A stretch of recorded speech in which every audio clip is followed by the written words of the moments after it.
محترم مسلمانانو، تاسو ته پته ده چې په دې ټوله دنیا باندې د پریشانۍ یو صادر خور دی. حال دا ده چې دومره د خوشحالۍ اسباب دي، خوراکونه ډیر دي، لباسونه ډیر دي، او د کورونو اسباب او سامانونه، پومونه، کټونه، ایسیګان، ایټرې، ګرم خوراکونه، یخ خوراکونه، دا چې موږ نن غریبانان خلک کم کو، دا د نن 50 کاله مخکې خانانو، ملکانانو او بادشاهي وخت هم نه دي خوړلي. او د دې باوجود دومره پریشانی ده، زوی پریشانه دی، پلار پریشانه دی، لور پریشانه ده، مور پریشانه ده، ګور پریشانه ده، خواخې پریشانه ده، غریب پریشانه دی، مالدار پریشانه دی. اخر دا دومره پریشانی نیولې دي. حالانکه د خوشحالۍ اسباب خو ډېر زیات دي. ترانسپورټ په حواله موږ واخلو، د خوراکونو په حواله، د رابطو په حواله. د دې کتابونو 15 وجې لیکلي دي چې په 15 خبرو موږ عمل پرېښی دی، ځکه دا پریشانی نه سیوا شوي دي. د اسمان نه لکه د باران وریږي او د ځمکې نه لکه د پوارې غوندې راخیږي. که موږ په دې 15 خبرو عمل وکړو، زموږ په ژوند کې به خوشحالي راشي. تاسو ته 15 خبرې په ترتیب ویم، تاسو دې ته سوچ وکړئ، عمل پې وکړئ، ان شاء الله خوشحالي به راشي. اولنۍ خبره دا ده چې موږ په خپل علم باندې عمل پرېښودی دی، او څوک چې په خپل علم عمل پرېږدي، د نه پریشانۍ چاپېره شي.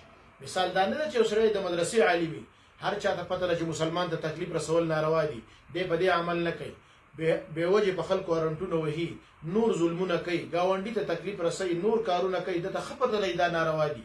که موږ په خپل علم عمل شروع کړو، ګاونډي به خوشحاله وي، د هغه د خوشحالۍ د وجې نه به زه خوشحاله یم.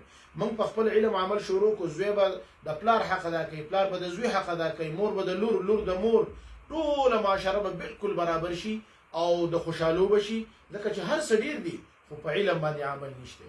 دویمه خبره لازمي دا ده چې موږ د مشرانو په خبرو باندې د هغې نه موږ عبرتونه نه اخلو، د هغو نصیحتونه موږ نه قبلو. مشر که دیني وي او که دنیاوي وي، خو د هغه دا خبره د هغه د ژوند د تجرباتو نه جوړ وي. پکار ده چې موږ د خپلو مشرانو خبرو ته ډېر په توجه باندې وګورو او د هغو د تجرباتو نه فایده واخلو. درېیمه خبره پکې ضروري دا ده چې زموږ باندې د الله څومره نعمتونه دي، په دې موږ د الله شکر وباسو. موږ شکر نه وباسو، مالدار په مالدارۍ کې د خدای شکر نه وباسي، غریب شکر نه وباسي. موږ چې سهار پاسو هم د الله نه ګیلې کوو، چې ماښام سمون هم د الله نه ګیلې کوو.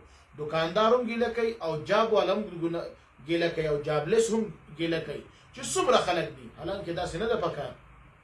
تا یخې اوبه وڅښې وایه الحمدلله، پنکې ته ناستې وایه الحمدلله، په جیم هیټر ته ناستې وایه الحمدلله، خپل کور ته کټ ته وختې، بړستن دې به ځان راواچوله، نو ته شکر وباسه. الله ډېر خلک به په هسپتالونو کې، الله ډېر خلک به په جیلونو کې، الله ډېر خلک به نورو ملکونو په مزدورو کې یو نعمت ځان ته مخې ته کړه. تا باندې غریبي راله، سوچ وکړه الله زما خو لاس خپې روغ دي که نه. ډېر خلک به داسې د هغو به خپې نه وي، لاسونه به یې نه وي. شیخ سعدي رحمت الله علیه وایي یو پیر مې ګیله راله، خپې مې وسوې، پیزار مې نه و. وایي ما چې ربه خلکو له دې ډېر څه ورکړي دي ماله. وایي چې رالم د جومات په خوله کې یو سړی ناست و، دواړه خپې نه وي. وایي ما چې الله زه خپله خبره واپس علم، زما خو که خپې وسوځېدې نو خپې خو مې وې که نه. نو درېیمه خبره محترمو دا ده چې شکر د الله شروع کوي، دومره خوشحالیانې به راشي. لئن شکرتم لازیدنکم، د ټولو مسلمانانو د خولې نه شکر وتی دی. او څلورمه اهمه خبره دا ده چې کله د نه څه غلطي وشي او ګناه وشي، سمدستي پسې استغفار وایئ. ګناه دپاره دلایل مه ګورئ، د رشوت دپاره دلایل مه ګورئ، د سود دپاره دلایل مه ګورئ، د بې پردګۍ دپاره دلایل مه ګورئ، بدنظرۍ دپاره دلایل مه ګورئ. چې څه خطا وشوه، فورا د پیغمبرانو خو شروع کوي، ربنا ظلمنا انفسنا وان لم تغفر لنا وترحمنا لنكونن من الخاسرین. آدم علیه السلام ونه خوړل و، بیا دا دعا کوله. د شیطان خوی مه کوئ چې شیطان وي خلقتني من انا خیر منه خلقتني من نار وخلقته من طين. ما خو هیڅ غلطي نه کړې. د غلطۍ اقرار کول دا د پیغمبرانو شیوه ده، او په غلطۍ له دلیل کتل او د هغې په مقابله کې عقل چلول دا د شیطان کار دی. نو د غلطۍ نه وروسته فورا استغفار ووایه، الله ډېره غلطي رانه وشوه.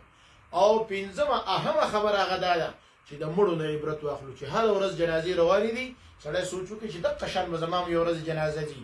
دا 15 خبرې دي. په علم باندې عمل، مشرانو د خبرو نصیحتونه اخیستل، د ګناه نه وروسته توبه ویستل، د شکر نه وروسته د نعمت نه وروسته شکر ویستل، او د مړو نه عبرت اخیستل.